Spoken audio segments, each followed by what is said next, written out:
सोने का पहाड़ मिल रहा है हनुमान जी को। यानी जब हम लोग भक्ति करते हैं तो सामने प्रलोभन मिलते हैं ना।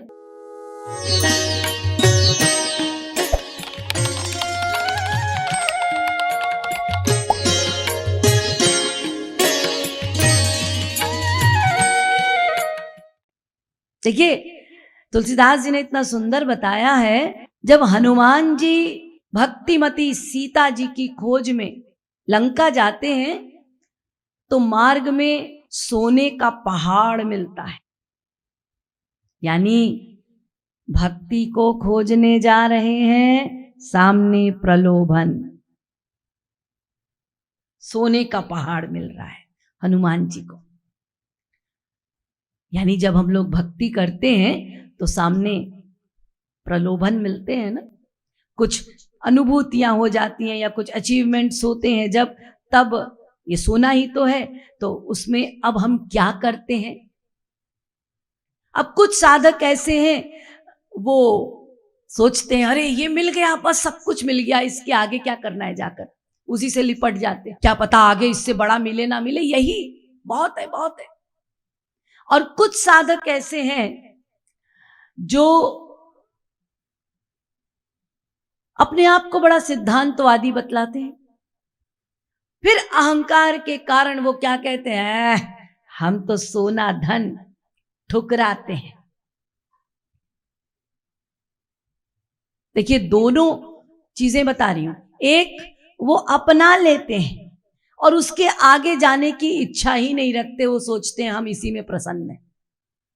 और कुछ आगे जाने की इच्छा तो रखते हैं, फिर आड़यात आता है वही अहंकार, वो कहते हैं ये धन क्या है, ये सोना क्या है, हम तो ठुकराते हैं, फिर आगे बढ़ेंगे। ये दोनों घातक है। हनुमान जी ने क्या किया, क्या उन्होंने अपनाया या ठुकराया? नहीं। हनुमान जी रुद्रावतार स्वयं भक्त का अभिनय कर रहे हैं इस जगत में, यानी शुद्ध अभिनय, अर्थात कहने का मतलब कि वो भक्त बनकर शिक्षा दे रहे हैं जगत को कि एक भक्त को कैसे होना चाहिए, एक साधक में क्या गुण होने चाहिए। तो हनुमान जी ने उस सोने के पहाड़ को देखा, सोने का पहाड़ बार बार कह रहा है मुझे अपना लो, मुझे अपना लो। तो हनुमान जी ने ये नहीं कहा कि मैं तुम्हें ठुकराता हूं ना, पहले उसे सहला दिया, फिर उसे प्रणाम किया और कहा राम काज कीन्हे बिना मोहि कहाँ विश्राम। क्योंकि हनुमान जी ऐसे नहीं है कि उन्हें कोई संग्रह का प्रलोभन है कि वो सोने के पहाड़ को अपना लेंगे, और उनमें त्याग का प्रदर्शन भी नहीं, दिखावा भी नहीं। उन्होंने कहा कि आप जो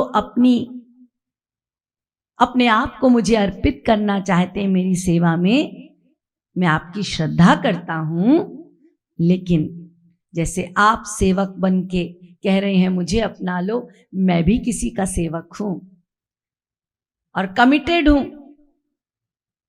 जब तक वो लक्ष्य पूरा नहीं करूंगा मुझे आराम नहीं है, इसीलिए कृपया मैं श्रद्धा पूर्वक आपको प्रणाम करता हूं, मुझे आगे जाने दीजिए। जब तक मेरा काम पूरा नहीं होगा मुझे विश्राम नहीं है। अर्थात हनुमान जी ने संतुलन दिखाया। संतुलन यानी साधक ये भी ना लेके चले कि बस धन ही सब कुछ है, तब तो उसमें लिप्त हो जाएगा, पतन है। और साधक ये अहंकार भी ना लेकर चले है हम धन को ठुकराते हैं। अब भाई पहाड़ को तुम ठोकर मारोगे तो चोट तो तुम्ही को लगेगी, यानी तुम्हारे भीतर अभी तक धन की लालसा है और तुम अपना सिद्धांतवादी बन के बता रहे हो हम धन को केयर नहीं करते, उससे कुछ नहीं होने वाला, वो भी पतन ही है। इसीलिए संतुलन बनाओ।